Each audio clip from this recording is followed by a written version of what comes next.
Filosofi Kopi, karya Dewi Lestari. Kopi, K-O-P-I. Sudah ribuan kali aku mengeja sembari memandangi serbuk hitam itu, memikirkan kira-kira sir apa yang dimilikinya hingga ada satu manusia yang begitu tergila-gila. Ben, B-E-N. Ben pergi berkeliling dunia, mencari koresponden di mana-mana demi mendapatkan kopi-kopi terbaik dari seluruh negeri. Dia berkonsultasi dengan pakar-pakar pramu kopi dari Roma, Paris, Amsterdam, London, New York, bahkan Moskow.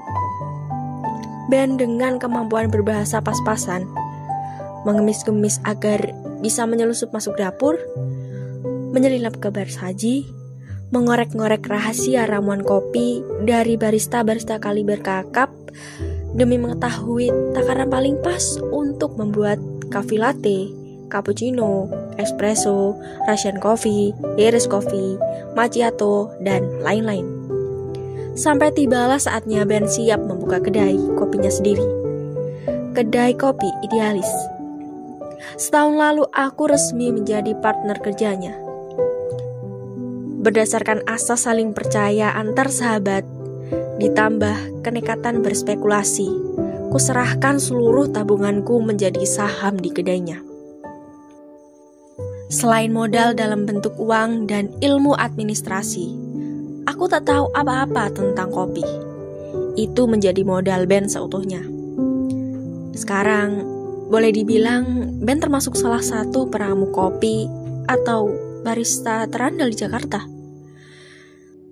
Dan ia menikmati setiap detik karirnya. Di kedai kami ini, Ben tidak mengambil tempat di pojok, melainkan dalam sebuah bar yang terletak di tengah-tengah, sehingga pengunjung bisa menonton aksinya membuat kopi. Dengan seleksi kopi yang kami miliki, kebanyakan pelanggan kedai memang penggemar kopi sejati yang tak henti-hentinya mengagumi daftar menu kami. Benar-benar mengagumi, karena mereka mengerti. Lantai dan sebagian dinding kedai terbuat dari kayu merbau yang berurat kasar. Poster-poster kopi berbagai macam pose di sepanjang dinding terbingkai rapi dalam figura berlapis kaca.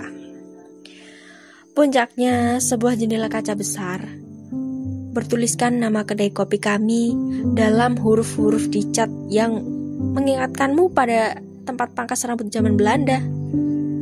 Kedai kopi Ben dan Jody.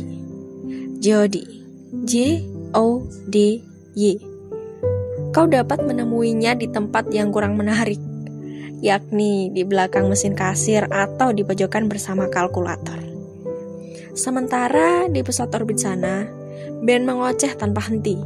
Kedua tangannya menari bersama mesin.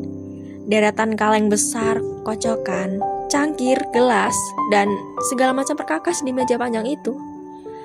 Tempat kami tidak besar dan sederhana dibandingkan kafe-kafe lain di Jakarta. Namun di sini, setiap inci dipersiapkan dengan intensitas. Ben memiliki setiap kursi dan meja yang semuanya berbeda. Dengan mengetesnya satu-satu, paling tidak 1/4 jam per barang. Ia mencobanya sambil menghirup kopi dan merasa-rasa dengan instingnya.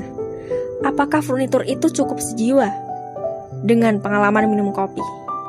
Begitu juga dengan gelas, cangkir, bas kettle, poci, dan lain-lain. Tidak ada yang tidak melalui tes kompatibilitas Ben terlebih dahulu. Dengan ia menjadi pusat, dikelilingi mereka yang duduk di susunan rapat meja kursi beraneka model. Aku seolah menyaksikan sebuah perhelatan pribadi. Pesta minum kopi, kecil dan akrab, dengan Ben sebagai tuan rumah. Tapi yang benar-benar membuat tempat ini istimewa adalah pengalaman ngopi-ngopi yang diciptakan Ben. Ia tidak sekedar meramu, mengecap rasa, tapi juga merenungkan kopi yang ia buat. Ben Ben menarik arti, membuat analogi, hingga terciptalah satu filosofi untuk setiap jenis ramuan kopi. Itulah yang membuat saya mencintai minuman ini. Kopi itu sangat berkarakter. Ku dengar sayup-sayup Ben berkata pada salah satu pengunjung perempuan yang duduk di bar. Seperti pilihan Anda ini, cappuccino. Ini untuk orang yang menyukai kelembutan sekaligus keindahan. Ben tersenyum seraya menyorongkan cangkir. Anda tahu, cappuccino ini kopi paling genit? Perempuan itu tertawa kecil. Berbeda dengan cafe latte, meski penampilannya cukup mirip. Untuk cappuccino, dibutuhkan standar penampilan yang tinggi. Mereka tidak boleh kelihatan sembarangan. Kalau bisa, terlihat seindah mungkin. Oh ya? Seorang penikmat cappuccino sejati pasti akan memandangi penampilannya yang terlihat di cangkirnya sebelum mencicip. Kalau dari pertama sudah kelihatan acak-acakan dan tak terkonsep, bisa-bisa mereka nggak mau minum. Sambil menjelaskan, dengan terampil Ben membentuk buih cappuccino yang mengapung di cangkir itu menjadi bentuk hati yang apik. Bagaimana dengan kopi tubruk? Seseorang bertanya iseng. Lugu, sederhana, tapi sangat memikat kalau kita mengenalnya lebih dalam. Ben menjawab cepat. Kopi tubruk tidak peduli penampilan. Kasar, membuatnya pun sangat cepat. Seolah-olah tidak membutuhkan skill khusus. Tapi, tunggu sampai Anda mencium aromanya. Mbak pemain di sirkus, Ben menghidangkan secangkir kopi tubruk. Silahkan, komplimen untuk Anda. Dengan wajah terpukau, orang itu menerima cangkir yang disorongkan Ben, siap menyeruput. Tunggu dulu. Tahan Ben. Kedahsyatan kopi tubruk terletak pada temperatur, tekanan, dan urutan langkah pembuatan yang tepat. Semua itu akan sia-sia kalau Anda kehilangan tujuan sebenarnya. Aroma. Coba hirup dulu aromanya. Ini kopi spesial yang ditanam di kaki gunung Kalimanjaro. Orang itu mengembangkan cuping hidung, menghirup dalam-dalam kepulan asap yang membubung dari cangkirnya. Mata itu tampak berbinar puas. Melihat reaksi tersebut, Ben mengangguk sama puas. Sekejap kemudian, dia sudah berpindah tempat, berbincang-bincang dengan pengunjung lain. Dengan semangat dan atensi yang sama, ketika kedai tutup dan semua pulang, tinggallah kami berdua berbincang-bincang di salah satu sudut. Satu-satunya kesempatan kami untuk akhirnya minum kopi. Tidak terasa, kita sudah punya kedai ini setahun lebih. Mataku berputar bersama putaran kayu manis. Lamunanku terisap pusaran kopi dalam cangkirku sendiri. Sekian banyak manusia sudah datang dan pergi. Nada bicara Ben tiba-tiba melonjak, seolah sesuatu menyengatnya. Dan kamu tahu apa kesimpulanku? Kita akan kaya raya. Belum tentu, tapi semua karakter dan arti kehidupan ada di sini. Bagaimana kamu bisa mengodek jumlah yang tidak terhingga itu ke dalam sebuah daftar minuman? Aku menatapnya geli. Ben. Jody. Ia malah ikutan geleng-geleng. Buku ini adalah buku yang hidup, daftar yang akan terus berkembang. Selama masih ada yang namanya biji kopi, orang-orang akan menemukan dirinya di sini. Ben mengacungkan daftar ramuan kopinya tepat di depan hidungku.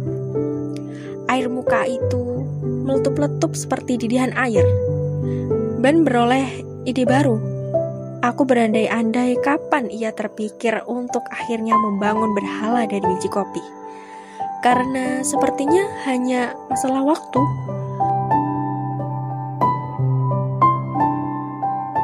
Sesudah pembicaraan kami malam itu, Ben melakukan berbagai terobosan baru.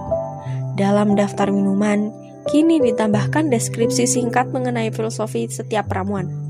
Puncaknya, ia mengganti nama kedai kami menjadi Filosofi Kopi. Temukan diri Anda di sini. Nama kedai kami berikut slogannya ternyata menjadi sangat populer. Kuamati, semakin banyak orang yang berhenti membaca, kemudian dengan wajah ingin tahu, mereka masuk ke dalam. Was-was sekaligus harap-harap cemas, seperti memasuki tenda peramal. Dan tanpa perlu bola kristal, omset kedai kami meningkat pesat. Kini bukan para kopi mania saja yang datang, bahkan mereka yang tidak suka kopi sama sekali pun ada yang berkunjung. Golongan terakhir ini adalah orang-orang penasaran dan akhirnya rela mencicipi kopi demi rasa ingin tahu. Ada juga grup gila filsafat yang lebih menikmati diskusi mereka dengan Ben daripada kopi yang mereka pesan. Tapi ujung-ujungnya menjadi langganan tetap juga. Tak sampai di situ, Ben juga membuat kartu kecil yang dibagikan kepada setiap orang sehabis berkunjung. Kartu itu bertuliskan, kopi yang Anda minum hari ini adalah, dan keterangan filosofisnya. Mereka sisipkan itu ke dalam saku, tas, dompet, bagai tanda keberuntungan yang menyumbangkan harap untuk menjalani hari. Kadang-kadang aku mendengar mereka mulai menyebut kedai kopi kami dengan panggilan sayang, versi mereka masing-masing, seperti Philkop, Sopi, Philo, FK, dan lain-lain. Semua terobosan yang dilakukan Ben menjadikan kedai kopi ini memiliki magnet baru, yakni kehadirannya sebagai filsuf kecil teman curhat. Kedai kami bukan sekedar persinggahan, tetapi juga menjadi bagian dari kehidupan personal mereka, layaknya seorang teman. Dan yang kupikir sudah luar biasa, ternyata belum apa-apa. Malam itu, Ben mengungkapkannya padaku. Saat kami menghirup kopi panas pertama kami, larut malam di kursi bar. Jody, hari ini aku mendapatkan tantangan besar. Aku yang sedang sibuk berhitung dengan mesin hitung hanya tergerak untuk mengangkat alis. Oh ya? Tantangan apa? Ben menggeser mesin hitung itu jauh ke ujung meja. Dengar dulu baik-baik. Dia mulai bercerita. Sore tadi, dia kedatangan seorang pengunjung. Pria parlante berusia 30 tahunan. Melangkah mantap masuk ke kedai dengan mimik yang hanya bisa ditandingi pemenang undian 1 miliar. Wajah penuh kemenangan. Mungkin saja benar, dia baru dapat 1 miliar. Karena tanpa ujung pangkal, dia mentraktir semua orang yang duduk di bar. Di hadapan mereka, ia bertanya pada Ben. Tepatnya, mengumumkan keras-keras. Di kedai ini, ada tidak kopi yang punya arti? Kesuksesan adalah wujud kesempurnaan hidup. Ada tidak? Kalau ada, saya pesan 1 cangkir besar. Ben menjawab sopan. Silahkan, lihat saja di daftar. Barangkali ada yang cocok. Pria itu menggeleng. Barusan sudah saya baca, tidak ada yang artinya itu. Yang mendekati mungkin. Ucapan Ben justru memancingnya tertawa. Maaf, tapi dalam hidup saya tidak ada istilah mendekati. Saya ingin kopi yang rasanya sempurna, tidak bercacat. Ben mulai menggaruk kepalanya yang tak gatal. Berarti Anda belum bisa pasang slogan seperti itu di depan. Pria itu menunjuk kaca jendela. Saya kemari karena ingin menemukan gambaran diri. Selanjutnya, dia bercerita panjang lebar mengenai kesuksesan hidupnya sebagai pemilik perusahaan importir mobil. Istrinya seorang artis cantik yang sedang di puncak karir Dan di usianya yang masih di bawah 40-an, dia sudah menjadi salah satu pebisnis paling berpengaruh versi beberapa majalah ekonomi terkenal. Kepalaku terasa pening, entah karena tonjokan kafein atau cerita sukses itu. Ben lanjut bercerita. Ia tantang pria itu untuk membuat kopi dengan rasa sesempurna mungkin. Kopi yang apabila diminum akan membuat kita menahan nafas saking takjubnya dan cuma bisa berkata, hidup ini sempurna. Pria itu menjelaskan dengan ekspresi kagum yang mendalam. Kemungkinan besar sedang membayangkan dirinya sendiri. Dan gongnya, ia menawarkan imbalan sebesar 50 juta. Seketika mataku terbeliak. Ini baru menarik. 50 juta. Dan aku menerima tantangannya. Sebentar, ini bukan taruhan kan? Bukan. Kalau aku ternyata mampu, aku dapat uangnya. Kalau tidak, ya sudah, tanpa risiko. Kalau begitu, buat apa pikir-pikir lagi? Sikat. Seruku berkobar-kobar. Terbayang pengembangan apa saja yang bisa dibuat dengan 50 juta di tangan. Ben hanya mengangguk kecil, keningnya berkerut. Aku tahu pasti, bukan uang 50 juta yang menarik minatnya. Berarti aku harus bekerja keras, mulai sekarang. Sekonyong-konyong Ben berdiri, meninggalkanku dan kopinya yang baru diminum seteguk. Entah apa yang dimaksudnya dengan kerja keras.